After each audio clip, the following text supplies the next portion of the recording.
the bed.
Good afternoon to one and all. Am I audible?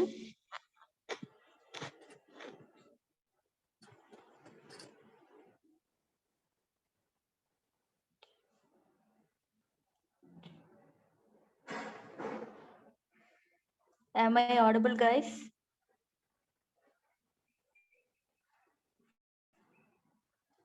Okay, Amma. So last class lo means మీద problems calculate చేయడం చూసాం కదమ్మా. So next sums చూద్దాం.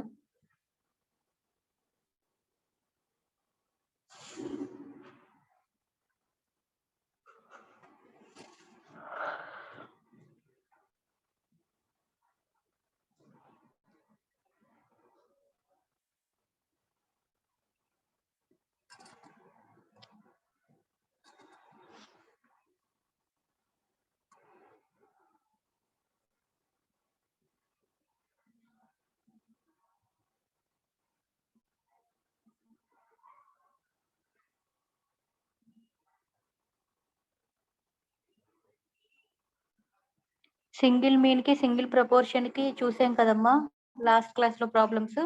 Test చేయడం, ఇచ్చిన hypothesis ని test చేయడం, దాని యొక్క టెస్ట్ స్టాటిస్టిక్ క్యాలిక్యులేట్ చేసి ప్రాబబిలిటీ కనుక రావాల్సిన ప్రాబబిలిటీ హై వస్తేనేమో రిజెక్టెడ్ అయిందని, లెస్ దాన్ వస్తే యాక్సెప్టెడ్ అయిందని, నల్ హైపోథసిస్ రిజెక్ట్ అయింది అంటే ఆబ్వియస్లీ ఆల్టర్నేట్ హైపోథసిస్ యాక్సెప్టెడ్ అని మీనింగ్ కదా. So null hypothesis alternate hypothesis తీసుకుంటున్నాం కదమ్మా. సో ఇచ్చిన హైపోథసిస్ ని టెస్ట్ చేసాము ఫర్ సింగిల్ మీన్ కి ఫర్ సింగిల్ ప్రపోర్షన్ కి చేసాము కదమ్మా లాస్ట్ క్లాస్ లో. సో నెక్స్ట్ అండి, test of difference between proportions. అంటే ఇక్కడ డిఫరెన్స్ బిట్వీన్ ప్రపోర్షన్స్ అంటే అర్థం ఏంటి? ఎప్పుడైనా రెండిట్లని కంపేర్ చేస్తున్నాం కానీ లేదా రెండింటికి మధ్యలో డిఫరెన్స్ చెప్తా, ఏవైనా రెండు ఐటమ్స్ ఉన్నప్పుడే కదా వాటి మధ్య కంపేర్ చేయమన్నా, వాటిలో ఉన్న డిఫరెన్సెస్ చెప్పమన్నా రెండు ఉండాలి కదండి ఐటమ్స్ అనేవి. సో అట్లాగే ఇక్కడ కూడా ప్రపోర్షన్స్ అంటున్నాడు, డిఫరెన్స్ బిట్వీన్ ప్రపోర్షన్స్ అంటున్నాడు అంటే అర్థం ఏంటి? టూ ప్రపోర్షన్స్ లేదా అంతకంటే ఎక్కువ ప్రపోర్షన్స్ కు సంబంధించిన ప్రాబ్లమ్స్ అనమాట. సో ప్రపోర్షన్ అంటే ఏం లేదండి, షేర్ లేదా ఒక పార్ట్. సపోజ్ ఇప్పుడు మన దగ్గర 4, ఒక బర్డ్, ఒక ఫిష్, ఒక క్యాట్, ఒక డాగ్, 4 యానిమల్స్ ఉన్నాయి అనుకుందాం. So dog, fish, cat, bird. So వీటిల్లో what is the proportion has, which proportion has 4 legs అని అడిగాడు అనుకోండి. అంటే అర్థం ఏంటంటే ఉన్న 4టిల్లో దేనికి 4 legs ఉంటాయి, వాటి ప్రపోర్షన్ చెప్పండి అని అర్థం అనమాట. అంటే అవుట్ ఆఫ్ 4 కదా, మనం కంపేర్ చేస్తున్నది 4 కదా, 4 కంపేర్ చేస్తున్నాం. సో డివైడెడ్ బై లో 4 వేసుకుంటాం. క్యాట్ కి డాగ్ కి 4 లెగ్స్ ఉంటాయి కాబట్టి 2 కదా. ఫిష్ కి లెగ్స్ ఉండవు కదా, ఫిష్ కి బర్డ్ కి. So cat to dog 4 legs ఉంటాయని చెప్పి out of 4 2 animals has proportion అని చెప్పి 4 లెగ్స్ ప్రపోర్షన్ అని చెప్పి చెప్తాం. 2/4 అంటాం అనమాట. ప్రపోర్షన్ అంటే నథింగ్ బట్ వాడు ఏది అడుగుతున్నాడో దాన్ని కంపేర్ చేసి చెప్తున్నాం. ఏ రెండిట్లకైనా సరే, లేదా రెండు వాల్యూస్, ఏ రెండు వాల్యూస్ కైనా సరే, లేదా ఇచ్చిన స్టాటిస్టికల్ డేటాలో దేన్ని కంపేర్ చేయమంటున్నాడు, వాళ్ళ యొక్క హైట్స్ యొక్క మీన్స్ ఇచ్చి కంపేర్ చేయమంటున్నాడా, వాళ్ళ యొక్క హైట్స్ యొక్క ప్రపోర్షన్స్ ఇచ్చి కంపేర్ చేయమంటున్నాడా, ఇలా అనమాట. ఓకేనా. So test of difference between two proportions అనలేదు, కానీ ఇక్కడ test of difference between proportions. Differences అయినా కంపారిజన్ అయినా 1 కన్నా ఎక్కువ ఉన్నప్పుడే కదా కంపేర్ చేయగలం. సో ఇక్కడ 2 శాంపిల్స్ అంటే x1 and x2 of sizes n1 and n2 respectively taken from 2 different populations to test the significance of difference between sample proportion p1 and p2. Test statistic under the h0 that there is no h0 అంటే null hypothesis కదండి. there is no significant difference between p1 and p2 అండి.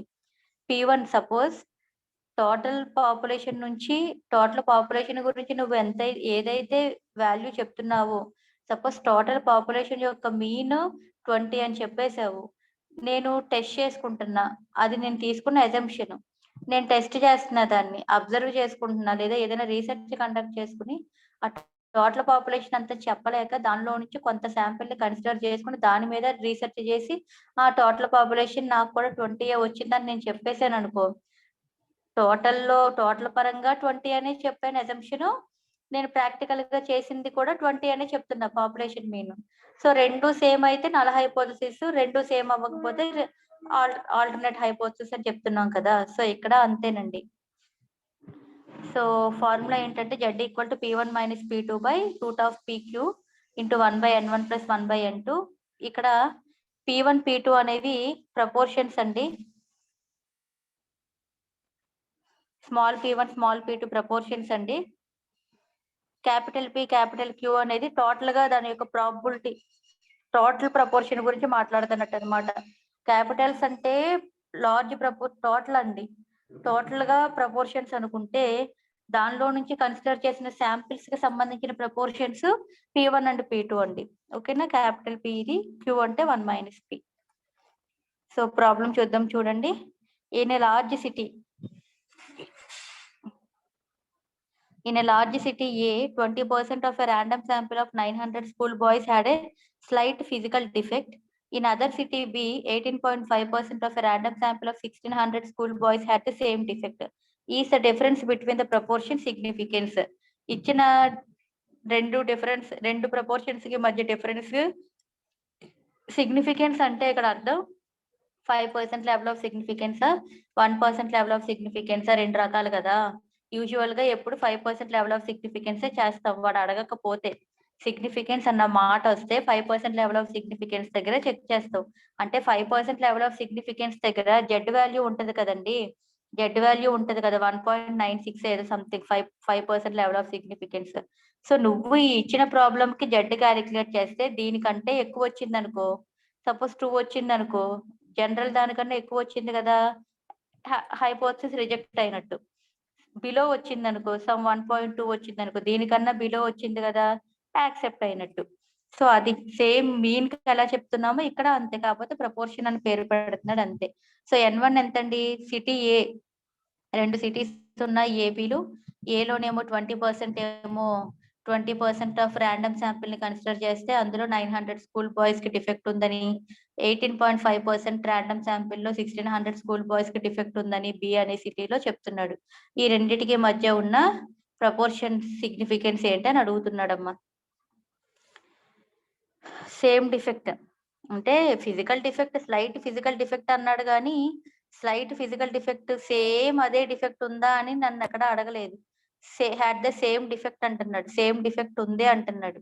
ఉంది అంటున్నాడు, మనం దానికి ఆ రెండు cities లో ఉన్న defected school boys physical defect, రెండు సిటీస్ లో ఉన్న స్కూల్ బాయ్స్ కి వీడు చెప్పిందే ఉందా, ఇంకేదైనా డిఫరెన్స్ ఉందా అనేది మనం చెప్తున్నామండి. అర్థమైందా? సో 20% 900 స్కూల్ బాయ్స్ కి ఫిజికల్ డిఫెక్ట్ ఉంటే 18.5% 1600 స్కూల్ బాయ్స్ కి సేమ్ డిఫెక్ట్ ఉంది అంటున్నాడు. ఉంది అంటున్నాడు. అది నువ్వు యాక్సెప్ట్ చేస్తావా? లేదా రిజెక్ట్ చేస్తావా? సో ఇది క్వశ్చన్. చూద్దాం. సో N1 అంటే ఫస్ట్ N1 900 స్టూడెంట్స్ కదండి. N2 అంటే 1600 students. First city, second city కదా. సో వాటి యొక్క ప్రపోర్షన్స్ అండి P1 అండి 20/100 అంటే 0.2 అంతే కదా. 20% శాంపిల్ నే నేను కన్సిడర్ చేస్తున్నాను. అట్లాగే P2 18.5% కాబట్టి 18.5/100 0. Next H0 null hypothesis, alternate hypothesis ప్రతి లెక్కకి ఇది తీసుకుంటాం. నువ్వు యాక్సెప్ట్ చేస్తావా, రిజెక్ట్ చేస్తావా? వాడు ఏమంటున్నాడు? P1 P2 రెండు ప్రపోర్షన్స్ సేమేనా, సేమ్ అంటావా నువ్వు, లేదా యాక్సెప్ట్ చేయవా? సేమ్ డిఫెక్ట్ తో ఉందంటున్నాడు. కానీ ఫస్ట్ సిటీలో 900 మంది పిల్లల గురించి మాట్లాడుతున్నాడు. 20% అంటున్నాడు. సెకండ్ సిటీలో 18.5% అంటున్నాడు. 1600 పిల్లలు అంటున్నాడు. సో రెండిట్లకి నువ్వు ఫిజికల్ డిఫెక్ట్ ఏదో ఉందంటున్నావు. ఇక్కడ ఎంతమందికి ఉందో ఇక్కడ అంతమందికే సేమ్ ఫిజికల్ డిఫెక్ట్ ఉంటది అని అంటున్నాడు. సో నువ్వు అది యాక్సెప్ట్ చేస్తావా? అంటే P1 P2 రెండు ఈక్వలా, నల్ హైపోథిసిస్. ఒకవేళ ఇది ఈక్వల్ అవ్వకపోతే obviously it is an alternative hypothesis. అంటే రిజెక్ట్ చేసేసా. నల్ హైపోథిసిస్ రిజెక్ట్ చేసేవు అంటే ఆబ్వియస్లీ ఆల్టర్నేట్ హైపోథిసిస్ యాక్సెప్ట్ అయినట్టే. సో సిగ్నిఫికెన్స్ ఏమీ చెప్పలేదు అంటే 5% దగ్గర చేయండి అమ్మా. At 5% level of significance 2 tail test అంటే ఏం లేదండి. P1 not equal to P2, P1 equal to P2. Not equal equal ఇలా ఈక్వల్ నాట్ ఈక్వల్ చెప్తున్నప్పుడు 2 tail టెస్ట్ అండి. ఓకేనా? At 5% level of significance 2 tail test. What is the value of Z alpha అండి? 1.96 అండి. So test statistic formula test చేస్తున్నాను.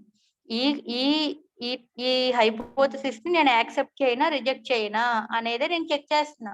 So accept చేస్తున్నాను అంటే Z value less than చెప్పాలి.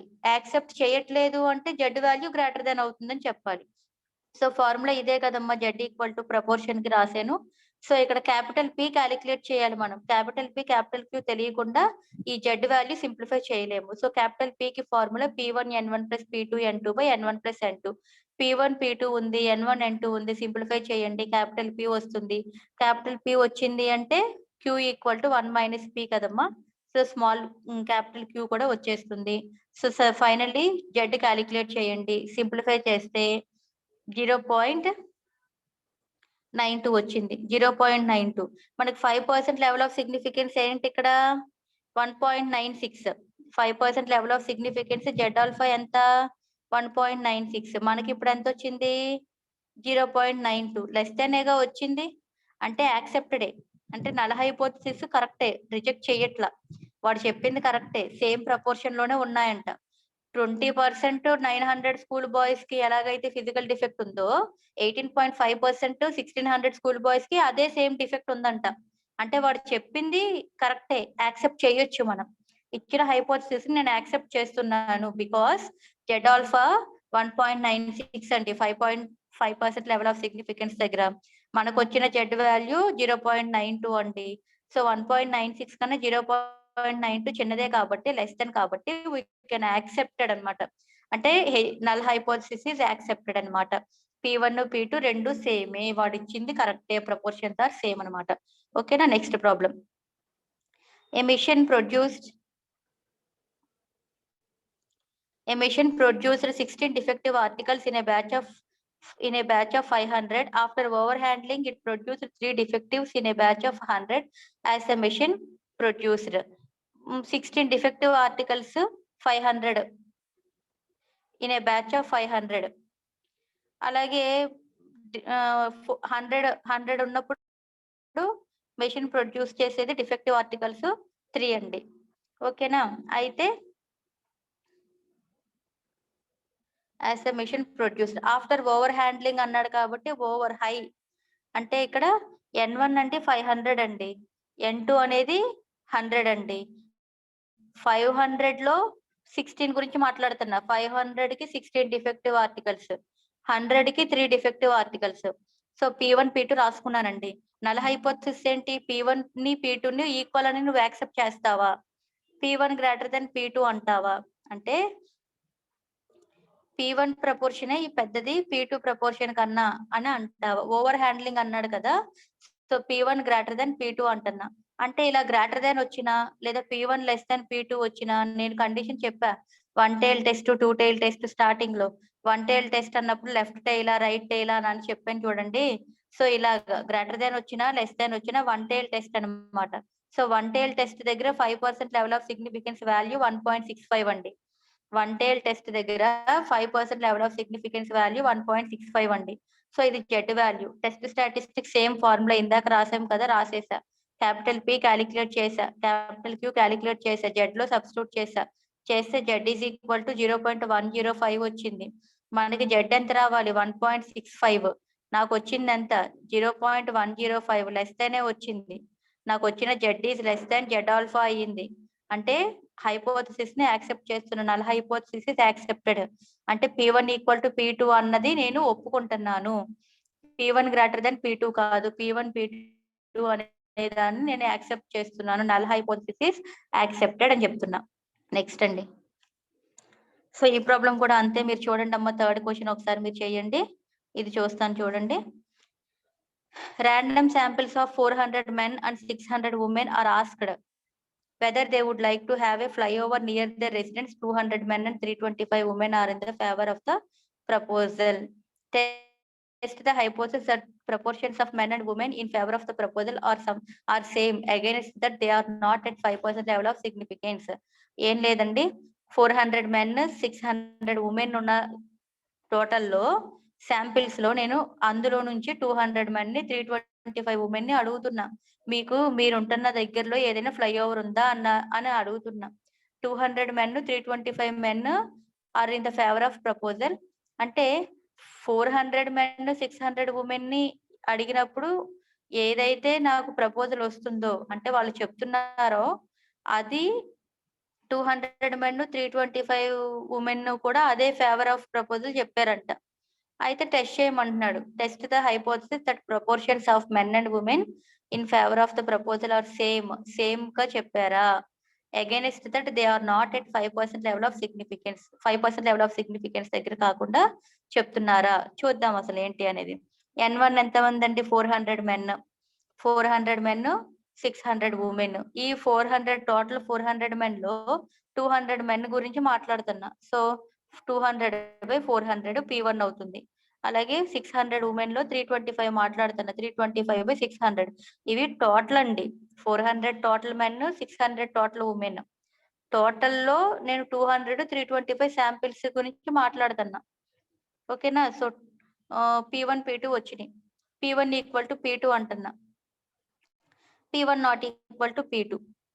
5% level of significance at two tail test. ఇలా equal not equal వస్తే 2 tail test అండి. Less than గానీ గ్రేటర్ దెన్ గానీ వస్తే కనుక H1 దగ్గర అది 1 tail టెస్ట్ అవుద్ది. So 2 tail test Z alpha ఎంత అంటే 1.96 అండి. సింప్లిఫై చేయండి. P1 minus P2 ఈ root of PQ into 1/N1 plus 1/N2. Capital P capital Q simplify చేయండి. Z లో వేయండి. Z ఈక్వల్ టు వాల్యూ 1.322 వచ్చింది. Is less than Z alpha. అంతే కదండి. Z ఆల్ఫా 1.96 కన్నా 1.322 చిన్నది కాబట్టి Z is less than Z alpha అండి. అంటే H0 is accepted at 5% level of significance. అంటే 5% లెవెల్ ఆఫ్ సిగ్నిఫికెన్స్ దగ్గర P1 P2 నేను యాక్సెప్ట్ చేస్తున్నా. అంటే 400 మంది 400 మంది మెన్ లో 200 మెన్ మాత్రమే నేను రీసెర్చ్ చేసుకోవడంలో నేను ఉపయోగించుకున్నా. అంటే నేను ఎంక్వైరీ మీ దగ్గరలో మీ రెసిడెన్స్ దగ్గరలో ఫ్లైఓవర్ ఉందా అన్న ప్రపోజల్ గురించి నేను టోటల్ 400 మెన్ లో నేను శాంపిల్ గా 200 మెన్ గురించి కనుక్కుంటున్నా. అలాగా 400 600 ఉమెన్ ఏదైతే ఇన్ఫర్మేషన్ ఇచ్చారో ఆ 400 నేను చేయలేక 200 మెంబర్స్ ని అడిగినా, 600 ఉమెన్ లో 325 ఉమెన్ అడిగినా నాకు అదే ఆన్సర్ వచ్చిందా? వాళ్ళు అదే ప్రపోజల్ చెప్పారా? చెప్పండి అని అడుగుతున్నాడు. సో P1 P2 రెండు సేమ్. వీళ్ళు చెప్పిన ఇన్ఫర్మేషన్ బానే కరెక్ట్ గానే వచ్చింది నాకు ఆన్సర్స్ అబ్జర్వేషన్ ప్రకారం. అంటే P1 ఈక్వల్ టు P2 రాలేదు అంటే నాట్ ఈక్వల్. సో దీన్ని 2 టైల్ టెస్ట్ అంట. 5% లెవెల్ ఆఫ్ సిగ్నిఫికెన్స్ దగ్గర చెక్ చేసాం. చెక్ చేసినప్పుడు యాక్సెప్ట్ అయ్యింది. అంటే వీళ్ళిద్దరూ ఇచ్చిన ఇన్ఫర్మేషన్ నాకు మ్యాచ్ అయింది. నా రీసెర్చ్‌తో చూసుకున్నప్పుడు వీళ్ళు చెప్పిన ఇన్ఫర్మేషన్ నేను కొంతమందిని ఎంక్వైరీ చేసి అడిగినప్పుడు నాకొచ్చిన ఇన్ఫర్మేషన్ కరెక్టే అయ్యిందని చెప్తున్నాడన్నమాట. So null hypothesis is accepted అన్నమాట. నెక్స్ట్ అండి method for test of significance for difference of means అండి. అంటే ఏం లేదు ఇక్కడ మీన్స్ ఇస్తాడు. మీన్స్ ఇందాక డిఫరెన్స్ ఆఫ్ ప్రపోర్షన్స్ అన్నాం కదా. ఇప్పుడు మీన్స్ అన్నప్పుడమ్మా స్టాండర్డ్ డీవియేషన్ మీను ఇవి ఉంటాయి. ప్రపోర్షన్స్ అన్నప్పుడేమో ఏం చెప్తున్నాడు వాడు ప్రపోర్షన్స్ అన్నప్పుడు N1లు N2లు అంటే వాటి యొక్క సైజెస్ చెప్తున్నాడు. దాన్ని బట్టి క్యాలిక్యులేషన్ క్యాపిటల్ P క్యాపిటల్ Qలు కావాల్సి వస్తుంది. So test of significance for difference of means అండి. X1 బార్ మీన్ కదా శాంపిల్ మీన్ ని శాంపిల్ మీన్ ని ఎక్స్ బార్ తో కదండి రిప్రజెంట్ చేస్తున్నాం గుర్తుంచుకోవాలి. శాంపిల్ మీన్ ఎక్స్ బార్ కదా. సో ఎక్స్ బార్ కి అంటే ఇప్పుడు రెండు మీన్స్ కాబట్టి X1 బార్ X2 బార్ అంటున్నాం. X1 బార్ సంబంధించిన మీన్ యొక్క సైజ్ N1, X2 బార్ కి సంబంధించిన మీన్ సైజ్ N2 అండి. వాటి యొక్క వేరియన్స్ ఏమో σ1 స్క్వేర్. పాపులేషన్ మీన్ ఏమో μ1 μ2 అండి. సో పాపులేషన్ మీన్ అంటే మ్యూతో కదండి చెప్తాము. శాంపిల్ మీన్ అంటే ఎక్స్ బార్ తో కదా. పాపులేషన్ మీన్ అన్నప్పుడు μ1 పాపులేషన్ మీన్ μ1 μ2 అండి. X1 బార్ అనే శాంపిల్ మీన్ కి μ1 అనేది పాపులేషన్ మీన్, దాని యొక్క సైజు N1. X2 బార్ అనే శాంపిల్ మీన్ కి μ2 అనేది పాపులేషన్ మీన్, దాని యొక్క పాపులేషన్ మీన్, దానికి సంబంధించిన శాంపిల్ సైజు N2. ఒక్క నిమిషం అమ్మా.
So test of significance for difference of means అమ్మా. సో 2 మీన్స్ ఉంటాయి.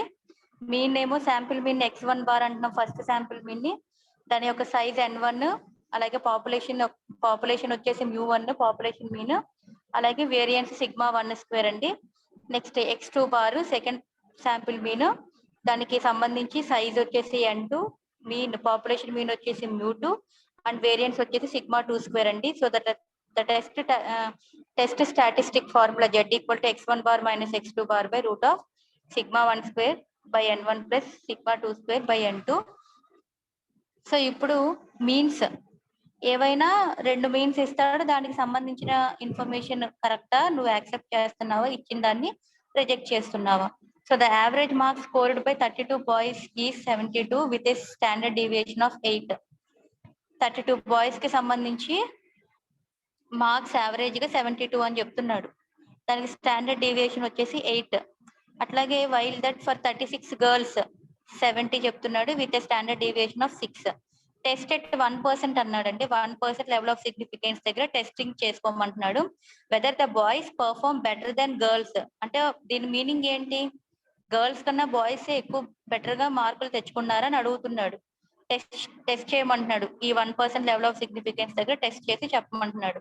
అంటే that means boys greater than girls అనే కదా మీనింగ్. సో చూడండి, so first given n1 number of boys 32 అండి. అట్లాగే n2 36 గర్ల్స్. 2 అంటే బాయ్స్ గురించి గర్ల్స్ గురించి 2 థింగ్స్ గురించి మనం మాట్లాడుతున్నాం. వాళ్ళకి సంబంధించిన మీన్స్, వాళ్ళకి సంబంధించి ఇచ్చిన ఇన్ఫర్మేషన్ ని నువ్వు యాక్సెప్టెడా రిజెక్టెడా అనేది మాట్లాడాలి. So n1 32, n2 36. So x1 bar అంటే శాంపిల్ మీన్ కదండి. శాంపిల్ మీన్ x1 బార్ అంటే sample mean is nothing but average score, average కదండి. సో 72. x2 బార్ అంటే 70 గర్ల్స్ కి. σ1 standard deviation 8, σ2 standard deviation 6 for girls అండి. సో నేనేం చెప్తున్నాను, null hypothesis అంటే H0, దానికి ఆల్టర్నేట్ హైపోథసిస్ అంటే రివర్స్ తీసుకుంటాం కదా. ఇక్కడ H0 ఎప్పుడు కూడా నల్ హైపోథసిస్ ఏంటి, నల్ హైపోథసిస్ అంటే ఏం చెప్పాను, టోటల్ గా ఎంతైతే ఆన్సర్ నీ దగ్గర ఉందో, నువ్వు ఏదైతే అజంప్షన్ చేసుకుంటున్నావో దాన్ని నువ్వు అబ్జర్వేషన్ చేసి, అంటే దాని గురించి నువ్వు ఏదైనా కొంత రీసెర్చ్ చేసినా కూడా నువ్వు అదే ఆన్సర్ చెప్పావనుకో, సో 2 ఆన్సర్లు నేను అనుకున్న అజంప్షనే నేను రీసెర్చ్ చేసినా కూడా నాకు అదే అబ్జర్వేషన్ వచ్చింది అనుకో, సేమ్ అయినాయి అనుకో, నల్ హైపోథసిస్ అంటున్నా. సో ఎప్పుడు నల్ హైపోథసిస్ ఈక్వల్ అనే తీసుకుంటున్నాం కదా. సో నేను ఏం చెప్తున్నాను, x1 బార్ x2 బార్ 2 ఈక్వలే అంటే బాయ్స్ యొక్క మీన్ గర్ల్స్ మీన్ 2 సేమ్ అని తీసుకుంటున్నా. x1 బార్ x2 బార్ అనేది నల్ హైపోథసిస్ అవుతుంది. సో ఆల్టర్నేట్ హైపోథసిస్ ఏం తీసుకోవాలి, x1 గ్రేటర్ దాన్ x2. ఎందుకని, x1 అంటే బాయ్స్ కి అనుకుంటున్నాం కదా, x2 అంటే గర్ల్స్ కదా, boys perform better than girls అన్నాడు కదా. So x1 bar greater than x2 bar అండి. ఇందాకటి వరకు ప్రపోర్షన్స్, ఇప్పుడు మీన్స్. ఓకేనా. సో గ్రేటర్ దాన్ వచ్చినా లెస్ దాన్ వచ్చినా వన్ టైల్ టెస్ట్ అంటున్నాం కదా. లెస్ దాన్ అంటే left tile test, greater than అంటే రైట్ టైల్ టెస్ట్ కదా. అలా రాయకపోయినా పర్లా, వన్ టైల్ టెస్ట్ అన్నా చాలమ్మా. మీరు ప్రాబ్లమ్స్ కంపారిజన్ చూడండి. నల్ హైపోథసిస్ లోనేమో ఈక్వల్ కండిషన్ తీసుకుంటున్నాం, ఆల్టర్నేట్ హైపోథసిస్ లోనేమో దానికి రివర్స్ కండిషన్ నాట్ ఈక్వల్ తీసుకుంటున్నాం. ఓకేనా. సో కానీ ఇక్కడ ఏమడిగాడు, వీళ్ళు బాయ్సే బెటర్ గా పర్ఫార్మ్ చేస్తున్నారు, హయ్యర్ గా చెప్తున్నారు కదా వాళ్ళ గురించి. సో అందుకని ఇలా కండిషన్ తీసుకుంటున్నాం, x1 గ్రేటర్ దాన్ x2. ఇలా గ్రేటర్ దాన్ కండిషన్ వచ్చినా లెస్ దాన్ కండిషన్ వచ్చినా వన్ టైల్ టెస్ట్ అంటాం. ఓకే.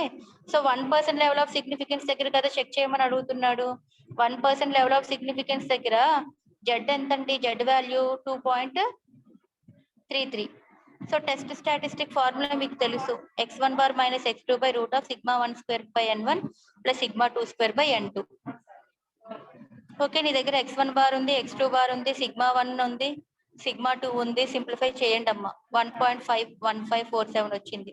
సో ఎంత రావాలి, 2.33 కన్నా ఎక్కువ వస్తే రిజెక్టెడ్ అనమాట. H0 రిజెక్ట్ చేసేస్తా, లెస్ దాన్ వస్తే H0 యాక్సెప్ట్ చేస్తా. సో లెస్ దాన్ ఏగా వచ్చింది, z is less than z alpha అంటే H0 is accepted at 1% of level of significance. అంటే వాడు అంటున్నాడు బాయ్సే బాగా పర్ఫార్మ్ చేశారు గర్ల్స్ కన్నా అని అంటున్నాడు. నువ్వు దాన్ని యాక్సెప్ట్ చేస్తావా, యాక్సెప్ట్ చెయ్యవా? నేనేమనుకున్నాను ఇద్దరు ఈక్వల్ పర్ఫార్మెన్స్, ఇంకోటేమో ఆల్టర్నేట్ హైపోథిసిస్ ఏమో గ్రేటర్ దాన్ పర్ఫార్మెన్స్ గా చెప్పా. So H not is accepted అంటే గర్ల్స్ బాయ్స్ కూడా సేమ్ గానే పర్ఫార్మ్ చేస్తున్నారు, ఎవరు ఎక్కువ కాదు తక్కువ కాదు అన్నది నేను ఒప్పుకుంటున్నా. ఎలా ఒప్పుకున్నాను?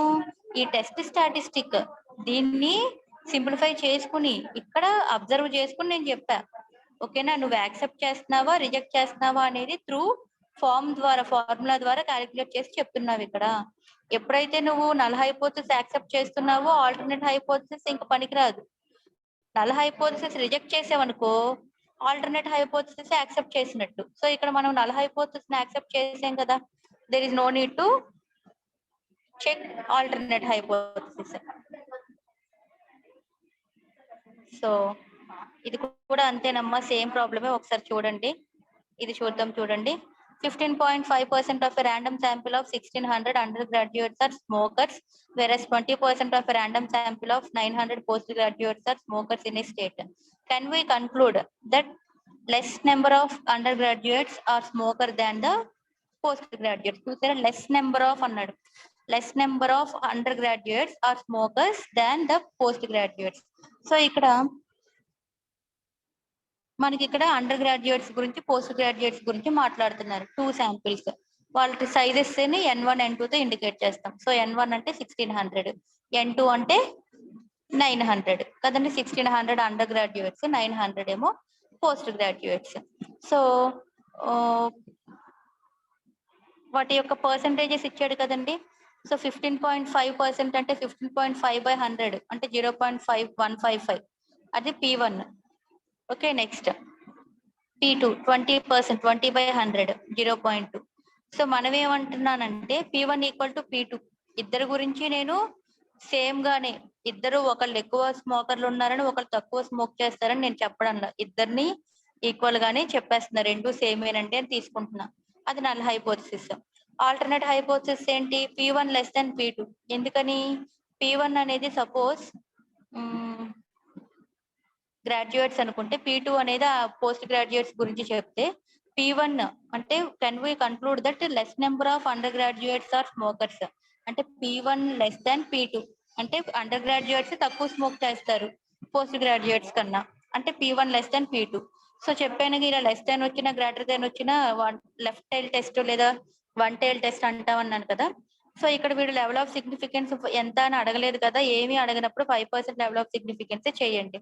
At 5% level of significance one tail test ఎంత అండి? Z value 1.65. సో ఫార్ములా ఉంది, capital P capital Q calculate చేయండి. P1 N1 plus P2 N2 by N1 plus N2 అంటే capital P value. So small P1 P2 ఉంది, N1 N2 ఉంది, capital P వస్తుంది. Capital Q అంటే 1 - P చేయండి. So Z లో substitute చేయండి, Z equal to 2.88 వచ్చింది. ఓకే, సో మనకెంత రావాలి? 1.65, బట్ నాకు 2.88 వచ్చింది. గ్రేటర్ దాన్ వచ్చేసింది అంటే null hypothesis rejected. Null hypothesis rejected అంటే అర్థం ఏంటి? P1 ఈక్వల్ టు P2 అన్నది రిజెక్ట్ చేసాము. అది రిజెక్ట్ చేసాము అంటే ఆబ్వియస్లీ ఆల్టర్నేట్ హైపోథిసిస్ ని యాక్సెప్ట్ చేసినట్టే. అంటే less number of undergraduates తక్కువ smokers compare to the postgraduates అని చెప్తున్నాను. అంటే కెన్ యూ కన్క్లూడ్ అంటున్నాడు, కెన్ వి కన్క్లూడ్ దట్ అన్నాడు. అంటే కన్క్లూడ్ చేయగలవా నువ్వు? అండర్ గ్రాడ్యుయేట్స్ తక్కువ స్మోకర్స్ ఉన్నారు కంపేర్ టు పోస్ట్ గ్రాడ్యుయేట్స్, దీన్ని నువ్వు యాక్సెప్ట్ చేస్తావా? Accepted, because null hypothesis rejected, obviously alternate hypothesis accepted. Alternate hypothesis ఏమనుకున్నాను? Undergraduates are less smokers than the postgraduates. So it is accepted here at 5% level of significance అన్నమాట. So these are the problems in large samples. And sampling థియరీలో large samples small samples అని 2 parts గా division ఉంటుందండి. So ఇప్పుడు మనం చేసినవి large samples కి సంబంధించిన ప్రాబ్లమ్స్. అంటే చూసారా, 1600, 900, 1000, 2000 ఇలా లార్జ్ నెంబర్స్ వస్తున్నాయి కదా. సో లార్జ్ శాంపిల్స్ గురించి సంబంధించిన ప్రాబ్లమ్స్ ఇవి. ఈ మోడల్స్ చూసుకుంటే సరిపోతుంది. సో నెక్స్ట్ క్లాస్ లో స్మాల్ శాంపిల్స్, దానిలో ఉండే టైప్స్ ఏంటి, ఏవేం టెస్ట్లు వస్తాయి, అందులో ప్రాబ్లమ్స్ ఎలా ఉంటాయి అనేది నెక్స్ట్ క్లాస్ లో చూద్దామండి.